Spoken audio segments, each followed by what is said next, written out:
Hello everyone, welcome. We are going to have one more reading analysis of a newspaper. So let's begin here.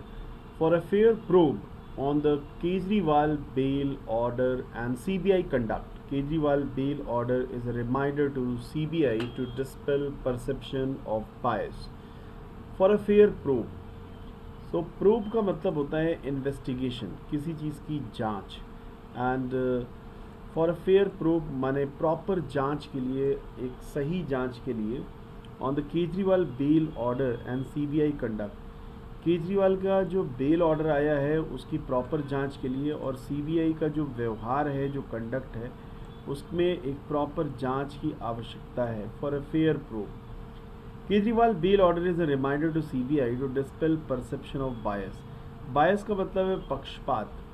तो perception of bias means पक्षपात का जो दृष्टिकोण है उसे dispel किया जाना चाहिए। डिस्पेल मीन्स उसे हटाया जाना चाहिए। एंड ये एक रिमाइंडर है, केजरीवाल जी का जो बेल ऑर्डर है वो सीबीआई के लिए एक रिमाइंडर है to dispel perception of bias. Perception का मतलब होता है how we see the things. Perceive से बना है perception. A two-member bench of the Supreme Court that granted bail to Delhi Chief Minister Arvind Kejriwal in the Delhi excise policy case was divided on the legality of his arrest by the CBI on corruption charges soon after he was given regular bail in connection with money laundering charges. A two-member bench of the supreme court की to member bench ने that granted bell, जिन्होंने bell grant की है Delhi chief minister Arvind Kejriwal को Delhi excise policy case के मामले में, it was divided on the legality of his arrest. इसे डिवाइड कर दिया गया उनकी अरेस्ट की लीगैलिटी, मतलब उसके कानून को लेकर के कि किस बेसिस पर उनको अरेस्ट किया गया था। Legality of his arrest by the CBI on corruption charges soon after he was given regular bail in connection with the money laundering charges। उसी के साथ साथ उन पर मनी लॉन्ड्रिंग चार्जेस भी लगाए गए, और उसके बाद उनको इस अभी रिहा कर दिया गया है। After the benefit was given to the को accused including Delhi's deputy chief minister Manish Sisodia and Bharat Rashtra Samithi leader के कविता under the more stringent prevention of money laundering act। stringent का मतलब है सख्त, prevention का मतलब है रोक, और मनी लॉन्ड्रिंग एक्ट ये इस एक्ट है।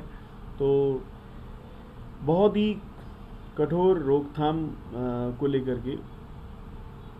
It was only a matter of time before Mr. Kejriwal was also released on conditional bail। ये केवल एक ऐसा ही एक समय का एक था।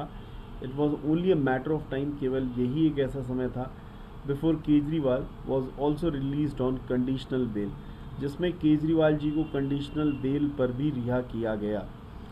Justice Suryakant and Justice Ujjwal Bhuyan were one in holding that he was entitled to bail and that there was no need, as the CBI wanted, to send him back to the trial court।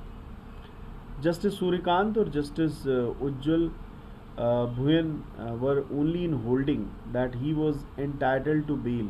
उन he was entitled to bail, मतलब वो bell देने के लिए entitled थे, वो ज़मानत दे सकते थे। And there was no need, और इसकी कोई ज़रूरत नहीं थी, as C B I wanted, जैसा कि सी बी आई चाहती थी, to send him back to the trial court, कि उनको ट्रायल कोर्ट में दोबारा भेजा जाए।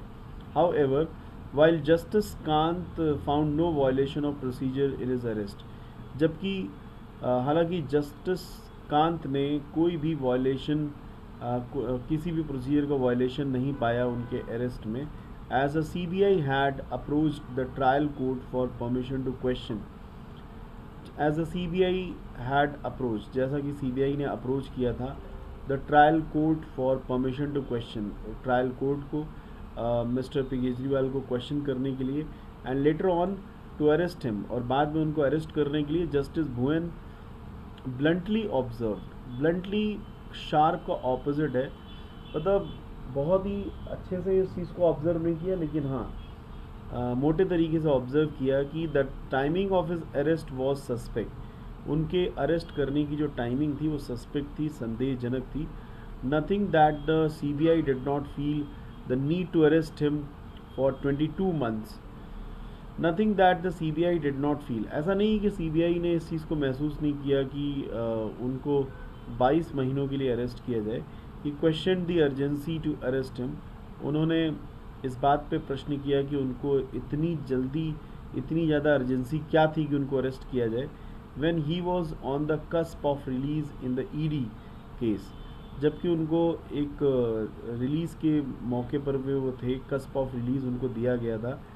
Justice Bhuan also recalled precedents that say the existence of the power to arrest did not necessarily mean that there was a need to arrest. Justice Bhuvan also recalled, justice Bhuvan ने ये भी ध्यान दिलाया precedents that that say the existence of power. वो ये कहता है कि जो एग्जिस्टेंस ऑफ पावर है, पावर का जो एग्जिस्टेंस है, उसका मतलब ये नहीं कि उसको यहाँ पे कोई ज़रूरत थी अरेस्ट करे जाने की। So this was the passage. एक बार इसको फिर से स्पीड में रीड करते हैं।